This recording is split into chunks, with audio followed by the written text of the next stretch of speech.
Türkiye'de genel sahaya baktığımızda acaba her şey iyiye mi gidiyor, kötüye mi gidiyor derken işlerin kötüye gittiğini yaşananlardan biliyoruz. Bu durumu nasıl değerlendiriyorsunuz? Aslında sadece ülkemiz için değil, yani bütün dünyada bir alt üst oluş yaşanıyor. Bizim şanssızlığımız eskiden analiz ederek öngörebildiğimiz bir gerçeklik durumunun şu an ortadan kalkmış olması. Gelişmelerle ilgili analiz yapabilme, önünü ardını görebilme gibi bir olanak elimizden alınmış gibi duruyor, ama her zaman yürürlükte olan ahlakın değil etiğin arkasında olduğumuz için bu alt üst oluş sürecini de e, bu karanlık gibi görünen süreci de aşabileceğimize inanıyorum, yan yana durarak. Bunu biraz açabilir misiniz? Nasıl olur, nasıl mümkün olur bu? Yani tabii e, önemli deneyimler var demokrasi mücadelesinde.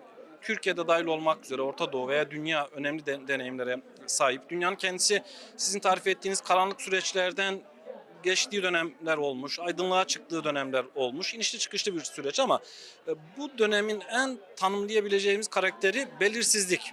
Yani Evet. 2 metre Evet. önümüzü göremiyoruz. Evet. Nasıl olabilir? Yani bu nasıl aşılabilir? Bunun aşılmasının bence en temel yolu temel insan hakları etrafında toparlanabilmemiz. Yani bir taraf olarak sadece sol olarak değil, sol içindeki çizgileri bir kenara koyarak temel insan hakları, ifade özgürlüğü, yaşama hakkı, çalışma özgürlüğü gibi bunların etrafında toplanarak gücümüzü tazelememiz gerekiyor. E, Ve bunu bir an önce yapmamız gerekiyor. Çünkü öyle görünüyor ki çok uzun bir süreçten beri bölgemizin civarında gelişen savaş olayı, dünyanın geri kalanında olanlar sanki insanların şiddetle olan ilişkisini e, travmatize etmiş, patolojik hale getirmiş ve bir kanıksanma yaratmış gibi görünüyor benim açımdan öyle. O nedenle bu gerçek ötesi durumu gerçeğin ayaklarının üstüne yerleştirmemiz gerekiyor bir an önce. Ve bu amaçla da işte temel insan hakları etrafında, tabii tüm türlerin hakları etrafında aynı zamanda yan yana gelmemiz gerekiyor. İktidar daha çok bölerek, parçalayarak aslında yönetiyor. Kutuplaştırarak, düşmanlaştırarak bunu yapıyor. Tersi bir durum. Bunun zemini var mı? Yani daha fazla Kürtlerin, Alevilerin, solcuların, demokratların yan yana gelip bir ortak mücadele platformu oluşturup veya var olanları daha güçlendirip sizin de ifade ettiğiniz gibi aydınlık günlere çıkmanın mümkün mü? Yani bunu görebiliyor Ya musunuz? Bu zemin var mı? varacağımız yer çok aydınlık olmayabilir birdenbire. Ama en azından önümüzü görebileceğimiz bir sürece, yani kanun devletinden bir hukuk devletine, en azından ne bileyim güçler ayrılığı ilkesinin hayata geçtiği bir yere, despotizmden daha demokratik bir ortama ya da insanların kendini ifade etme özgürlüklerinin daha güvence altına alındığı. Çünkü bunlar temel insan hakkıdır, ifade özgürlüğü. Biz üniversitedeyken bile bu konuşuluyordu. İşte 141, 142 idi o zaman, o madde kaldırılsın diye. Sonra kaldırıldı. Maddenin rakamları değişti. Şu an hiç kimse öyle bir maddeden bahsetmiyor bile yani. Ya da mesela sokakta hak arama eylemleri terör eylemleriyle özdeşleştiriliyor. Yani bir an önce temel insan haklarına dönmemiz gerekiyor. Haklar ve özgürlükler etrafında kenetlenmemiz gerekiyor. Zaman, mekan, Çünkü aktörler ifade özgürlüğü herkese lazım olan bir şey. zaman, mekan, aktörler değişiyor ama bir gerçek değişmiyor maalesef Türkiye söz Evet. konusu olduğunda. İlk ayak olarak da doğrudan hedef alınıyorsunuz, zaman zaman baskılara maruz kalıyorsunuz. Sanatçı arkadaşlarınız baskılara maruz kalıyor, konserleriniz iptal Evet. ediliyor. Birçok problem yaşıyorsunuz. Biraz söz edebilir misiniz? Bu son ODTÜ meselesi Evet. üzerinden de epeyce sorunlar yaşadınız. Ne yaşıyorsunuz sanatçılar olarak? Yani işte az önce söylediğim nedenlerle oluyor bunların hepsi.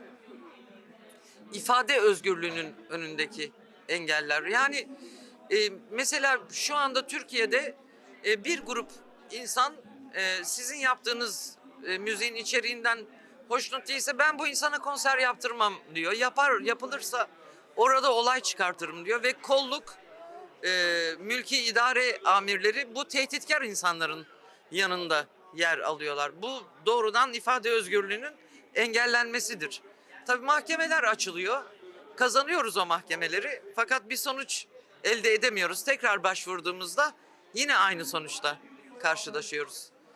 Yani bu günler geçecek tabii ki. Ben 2 yıl sonra 40 yıl olacak bu alanda olalı ve bütün sanat hayatım boyunca bu tarz problemlerle uğraştım. İnsan isterdi ki artık bunlar geride kalmış olsun ama gerçekliğimiz buysa elden bir şey gelmiyor. Yine devam edeceğiz bununla savaşmaya. Çünkü bizim insanları çağırdığımız yer gerçekten adaletin, özgürlüğün, kardeşliğin, herkesin kendini ifade edebildiği bir yan yana duruşun olabildiği bir ülke. Bizim idealimiz bu yani. Ve dediğim gibi etik anlamda yaklaştığımız için de konuya bundan vazgeçecek değiliz. İlkay Akkaya deyince tabii mücadele insanı aklımıza geliyor. Bu Teşekkür ederim. devam ediyor. Kürt meselesiyle ilgili halihazırdaki tartışması devam eden süreçle ilgili görüşlerinizi almak istiyorum. Ne hissediyorsunuz? Ne görüyorsunuz? Olur mu, olmaz mı? İşte o konuda da büyük bir belirsizlik var. Tabii ki yani ülkemizin yaşadığı çok uzun yıllara yayılmış çok acılı bir süreçten bahsediyoruz. On binlerce insanımızın hayatını kaybettiği bir savaş halinden söz ediyoruz. Tabii ki her insan bu sorunun çözülmesini ister. Ben de bütün kalbimle çözülmesini istiyorum. Fakat dışarıdan yani biz dışarıdan baktığımız için olaya analiz yapacak herhangi bir veri göremiyorum ben şu anda. Yani ne bileyim mecliste tartışılan, toplumun tartışmasına açılan bir konu olsaydı gelişmelerle ilgili hatta katkılarımız da olabilirdi. Ama şu an yaşadığımız süreç böyle bir süreç değil. Elimizden gelen tek şey başarıyla sonuçlanmasını dilemek. Amarani modige, ay merik merik merik, ay merik merik. Ali zakna rode, ay merik merik merik, paro vertan hayrerik. Amarani modige, ay merik merik merik, ay merik merik.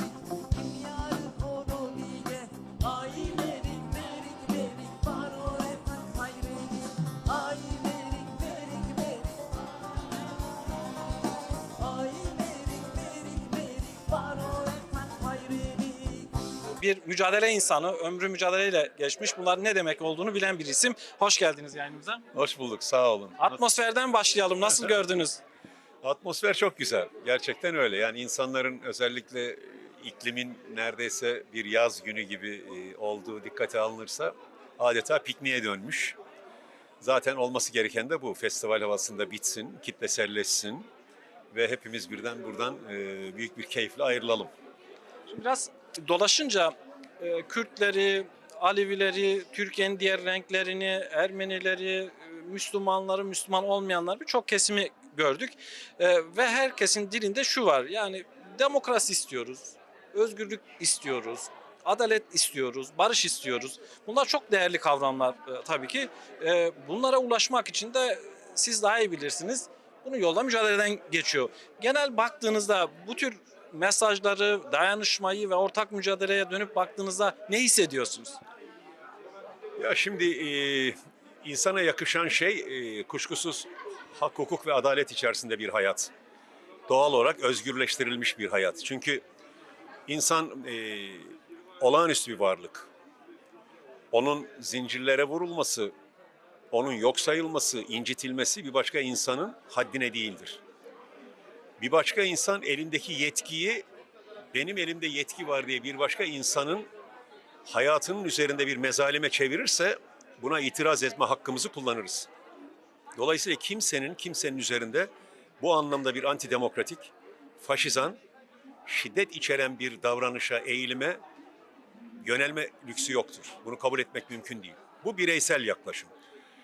Ama hiç kimse kendinden menkul bir hayat süremez. Biz aynı zamanda sosyal varlıklarız.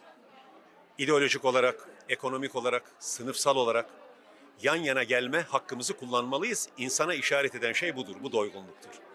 Hal böyle olunca bizim ülkemizin de tipik mukadderatlarından birisidir maalesef. Başımızdan nedense ağırlıklı olarak hep sağ iktidarlar, şiddet ve daha çok erkek egemen bir mantık hakim oldu. Ve bir türlü özgürlük denen, adalet denen, hepimizin bir sabah keyif içinde uyanacağı ve yarın kaygısı yaşamayacağı bir ülkeyi inşa edemedik. Edemedik. Ettirmediler, doğru. Edemedik, bu da doğru. Yani tavuk yumurta ilişkisi gibi. Fakat bizi belirleyen ve diğerlerinden farklı kılan bir özelliğimiz var. Umut denen bir şeye yaslanırız biz. Sımsıkı da sarılırız. Hatta umuda en çok ihtiyaç, umutsuzluğun en yoğun olduğu dönemlerde ortaya çıkar. Dolayısıyla umutsuzluğun yoğunlaşması bir yılgınlığı değil, yeni umudu davet eden bir zemini hazırlar. Biz umuda sarılmış insanlarız. Ülkemizde neredeyse her ailenin, işte Ermeni olsun, Kürt olsun, Alevi olsun, Sünni olsun, inansın inanmasın fark etmiyor. Herkesin evinden bir acı çıkmıştır. Açın bakın. Kiminin hanesine 2 düşmüştür, kiminin 3. Ve bunlar doğal ölümler, doğal acılar değildir. Kimi evladını kaybetmiştir, kimi eşini, kimi çocuğunu. Kimi hala faili meçhullerle uğraşmaktadır. Yani buna Maraş'ı sayarım, Diyarbakır'ı sayarım, Suruç'u sayarım, Gar katliamı 50 bin tane sayarım, Roboski'yi sayarım, sayarım da sayarım. Denizlerden başlar gelirim. Yani bu iş yeni dönemin işi de değil. Biz her dönem kırılmış bir kuşağız. Ama buna rağmen işte bir gider bin geliriz dediğimiz bir bilinçte yaşıyoruz. Biraz bu anlamda Pir Sultanız, biraz Şeyh Bedreddin'iz, biraz Deniz'iz, biraz halkız, biraz Kürdüz, biraz Aleviyiz, biraz Sünniyiz.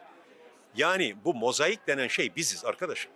Bugün sizin tanımladığınız şu ortamdaki var olan katman aslında küçük bir Türkiye'ye tekabül ediyor.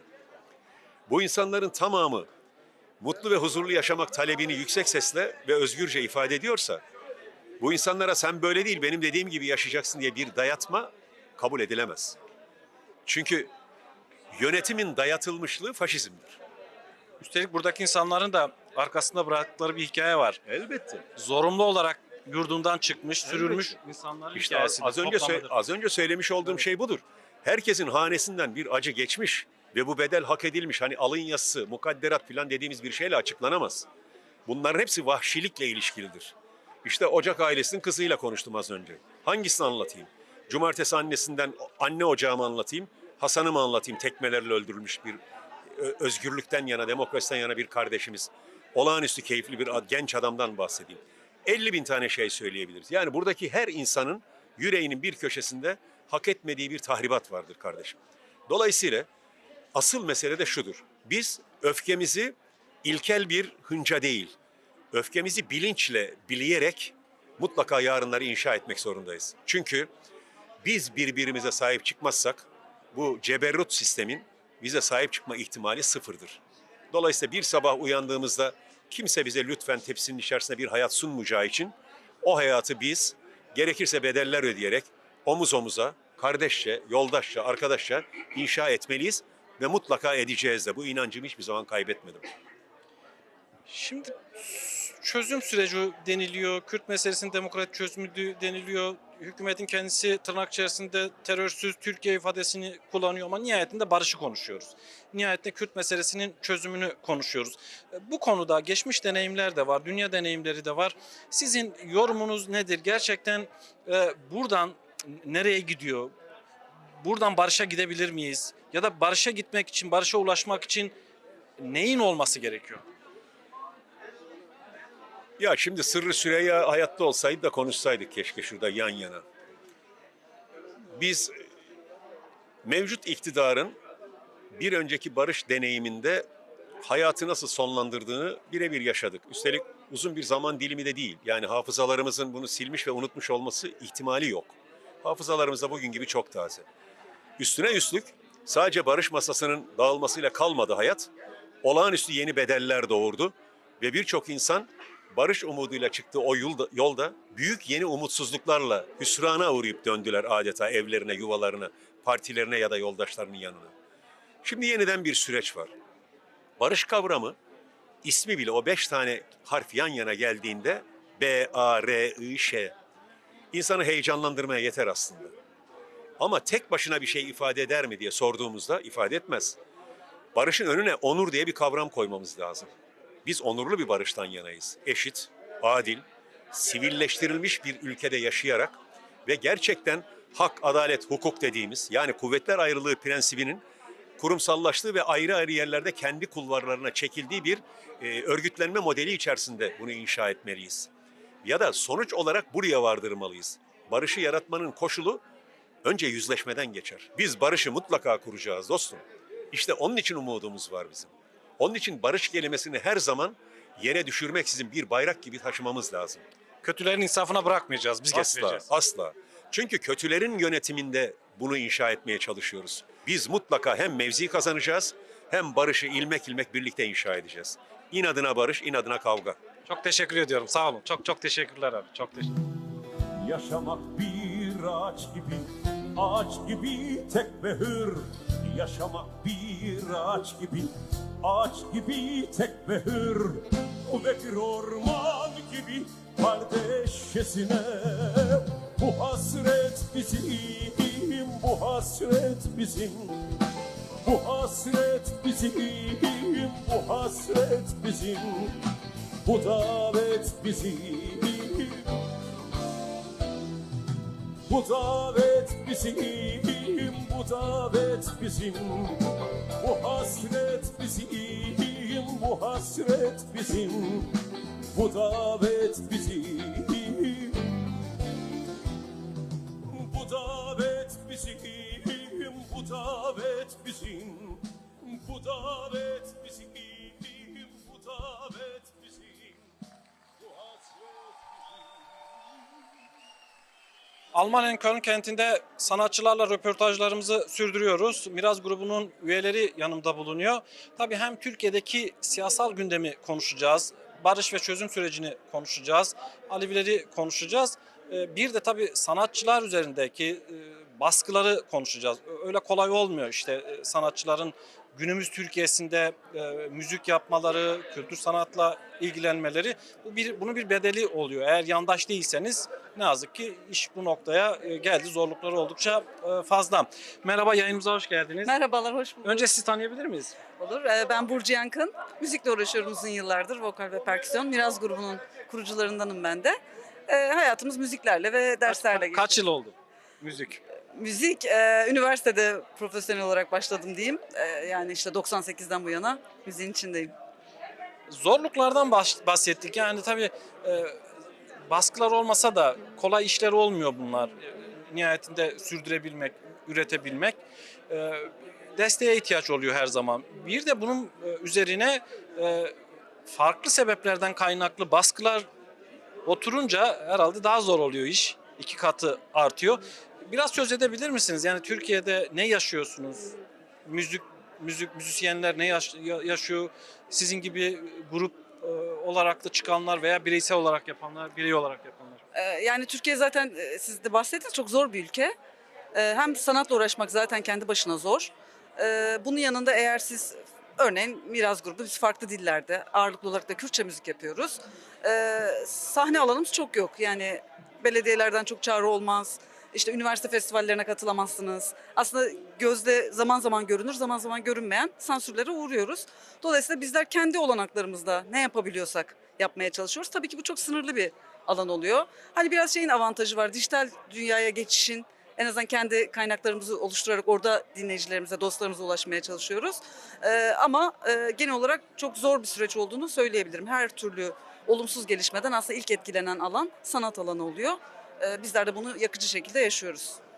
Peki siz de hoş geldiniz. Siz tanıyabilir miyiz? Ben de Fırat Alkış, Vart oluyorum. Var olsunuz. Evet. Zoni Mazan. Zonuşmaz'dan. Jak Zoni Mavaşım. Evet. Hem varcım. Sizin de görüşlerinizi almak istiyorum. Yani kaldığımız yerden devam ederim. Bunun siyasetle, politikayla, toplumsal meselelerle doğrudan bir ilişkisi var. Kürtçe söyleyince bunun zorlukları daha fazla oluyor. Biraz özetleyebilir misiniz? Ne yaşıyorsunuz? Yani sizin de özetlediğiniz gibi yani gerçekten bu sorunları halen yaşıyoruz. Dediğiniz gibi zaten biliyorsunuz alanlar açılmıyor, salonlar açılmıyor, belediyeler tarafından davetler gelmiyor. Ya her zaman bir tarafta kalmak durumunda kalıyorsunuz, pozisyon almak zorunda kalıyorsunuz. Bu bizler için çok zor. Yani mesela bölgede yıllarca kayyum vardı. Maalesef ki halkımızla buluşamadık. Biz kayyumlar kalktıktan sonra yine buluşamıyoruz. Bu sefer ekonomik sebepler devreye giriyor. E, Yani çok zor şartlarda müzik yapıyoruz maalesef. Özellikle sanatçılara düşen sorumluluk nedir? Elbette sizin gibi sanatçılar bunu yapıyor, tamam, ama daha fazlasına belli ki ihtiyacı Ya var. sanatçılara eğer alanlar açılırsa tabii ki bizler mesela farklı kültürlerde müzikler yapıyoruz. Yani Kürtçe, Zazaca, Ermenice, Farsça, Türkçe, sonra nice. Bize alanlar açılırsa biz de dertlerimizi tabii ki halka aktarabiliriz. Ve böylelikle bir buluşma, bir kaynaştırma gücümüzün olduğunu düşünüyorum müzisyenlerin ve sanatın. Biz de bunu değerlendirebiliriz. Çünkü Türkiye'de yaşamak çok zor. Sizin de görüşünüzü almak istiyorum. Yani süreçle ilgili veya barışla ilgili, demokrasi mücadelesiyle ilgili. Yani aslında yaptığınız müziklerle buna fazlasıyla katkıda bulunuyorsunuz ama genel daha çok böyle sanatçılarda bir ortaklaşma oluyor mu? Yan yana gelebiliyor musunuz? Bu konuda neler yapılabilir? Ya belli girişimler oluyor. Açıkçası uzun yıllardır temel sıkıntılarımızdan biri de örgütlü mücadele. Hani örgütlü alanın güçlendirilmesi gerekiyor. Yani bizler de burada yer almalıyız. Yani sanat diyorsunuz mesela, bu bir takım birikimlerin genç kuşaklara aktarılması ve bunun çok kültürcü, kültürel çoğulcu bir perspektifle aktarılması aslında. Gençlerin yetiştirilmesi gerekiyor. Çünkü bir yandan da baktığımızda bölge başta olmak üzere çok ciddi ağları var. İşte uyuşturucu, fuhuş vesaire, aslında çok böyle karanlık bir süreçle de karşı karşıya. Son günlerde yaşadıklarımız da bunu gösteriyor. Dolayısıyla bizim kültür sanat alanını çok güçlendirmemiz ve gerçekten temas edebilmemiz lazım. Dolayısıyla örneğin bugün geldiğimiz Almanya Alevi Dernekleri mesela 30. yılını kutluyor. Bu çok önemli bir şey. Yani bu tip kurumların, alternatif kurumların var olması ve uzun yıllar çalışabilmesi lazım. Türkiye'de şu dönem biraz şeyler zayıfladı, hani bir 10-15 yıl öncesine göre. Biraz daha iç içe, daha örgütlü bir takım buluşmalar oluyordu. Biraz aslında köşelere çekilme, biraz atomize olma mı diyeyim, öyle bir eğilim de var. Ortamın gerginliğinden de kaynaklanıyor. Ama en azından bizler şeyden vazgeçmiyoruz, yaptığımız işten vazgeçmiyoruz. Olabildiğince gençlerle buluşmaya çalışıyoruz. Kendi en azından bildiklerimizi onlara aktarmaya çalışıyoruz. Etrafımızda aslında bir kültür sanat şeyde kurduk, atmosferi de kurabildik diye düşünüyorum. Alevi masasına herhalde sen bakıyorsun. Siz Yok, ben bakıyorsunuz. aslında bizim öyle bakmıyoruz. Biz herkese eşit bakıyoruz. Tabii ki onu bakıyorsunuz da yani Şimdi biz burada olduğunuz için, Alevi Festivali olduğu için onu soruyorum. evet. Alevi meselesini sana sorayım. Aleviler ne yaşıyor? Vallahi işte Alevilerle yeteri kadar buluşabiliyor musunuz? Sorunlarını kamuoyuna anlatabiliyor musunuz? Paylaşabiliyor musunuz? Maalesef böyle imkanlarımız çok fazla olmadığı için buluşamıyoruz biz halkımızla, ama halkımızın kısaca dertleri var. Örnek şu anda Vartu'da biliyorsunuz jeotermal durumu söz konusu. İşte biliyorsunuz Alevi halkının yoğunlukta yaşadığı bir bölge Kutsal mekanlar. ve kutsal mekanlarımız var. Maalesef yaklaşık 27 gündür direnişteler. Gece gündüz nöbetteler. Yani kısacası buradan örnek verebilirim. Alevi halkı halen zulüm görüyor sistem tarafından. Maalesef ki yalnızlaştırılmak istiyor kendi yaşam alanlarında. Bunun mücadelesini halen veriyorlar. Tabii ki burada Daha fazlasına ihtiyaç var. İhtiyaç Yani var evet, burada. devletin mesela desteklemesi burada gerekiyor. Avrupa'dan Varto'daki direniş kesinlikle mesela. burada Avrupa'daki Alevi dostlarımızın, sadece Alevi dostlarımız değil, tüm insanların, yani doğayı seven, canlıyı seven tüm insanların desteğine ihtiyaç var. Daha önce de söylemiştim. Yani bulunduğun mekandan bir teberrik alıp Avrupa'ya gelip yaşamakla o ziyarete sahip çıkılmıyor maalesef. Yani Çok doğru. şöyle döndüğümüzde, geriye baktığımızda, ben köye gidiyorum. Ben halen Varto'yla ilişkiliyim. Gidip geliyorum. Ben oturup üzülüyorum, ağlıyorum çünkü küsmüş doğa bize. Ağaçlar, topraklar, tarlalar.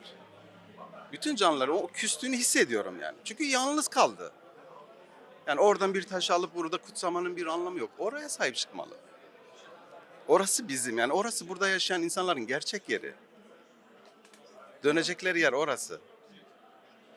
O yüzden oraya sahip çıkmalarını istiyorum. Çok teşekkür ediyorum. Kolay gelsin. Sağ olun. Başarılar. Nasıl gidiyor festival? Festival çok güzel, çok mükemmel gidiyor.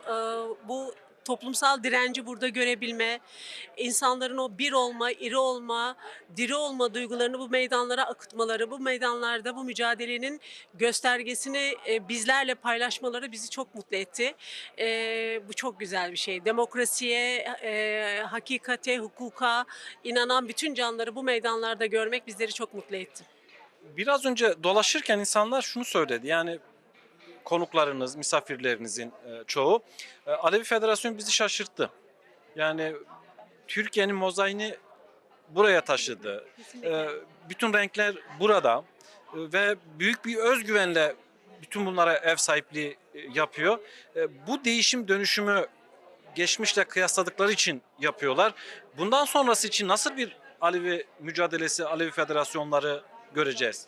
Ben şöyle bir yaklaşımla durumu size aktarmaya çalışayım. Dün burada biz Türkiye'den gelen siyasi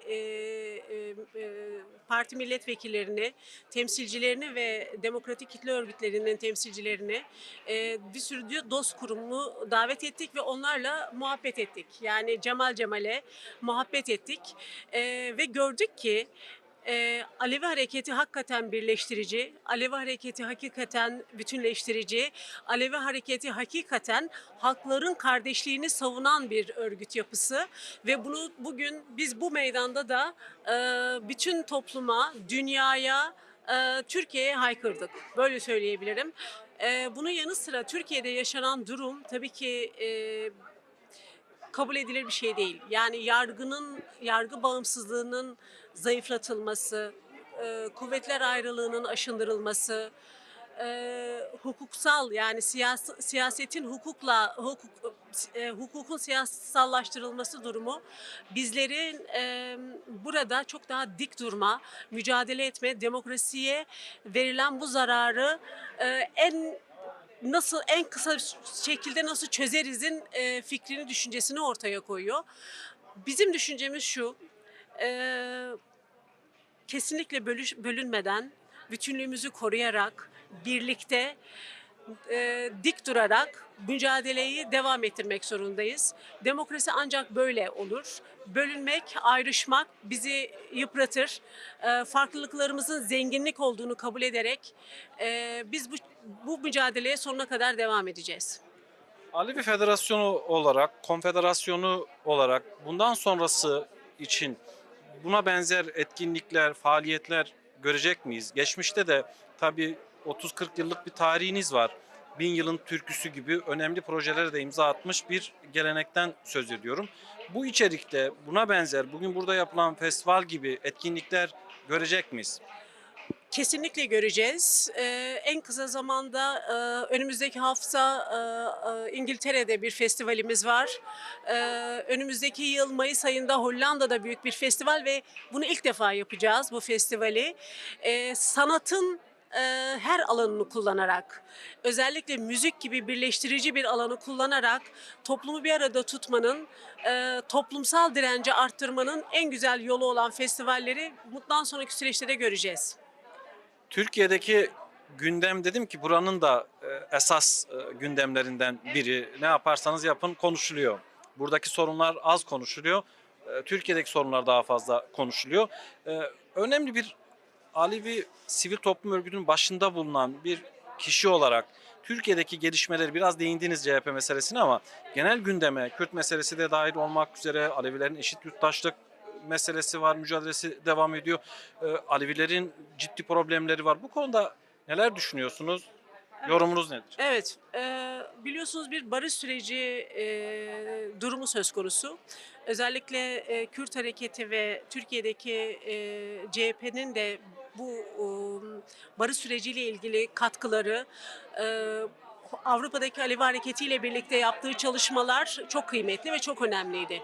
Bu barış sürecini biraz da mevcuttaki işte mutlak butlan kararı zedelemeye çalışıldı. Bu hareketle barış sürecini biraz öteleme, erteleme durumu söz konusu oldu ama biz Kürtlerin barışmasını, bir arada olmalarını ve bütün bu yanlışlara karşı bütün bu haksız ve hukuksuz davranışlara karşı kimsenin bölünmeden, ayrışmadan bir arada olmalarını istiyoruz ve böylece daha güçlü olacağımıza inanıyoruz.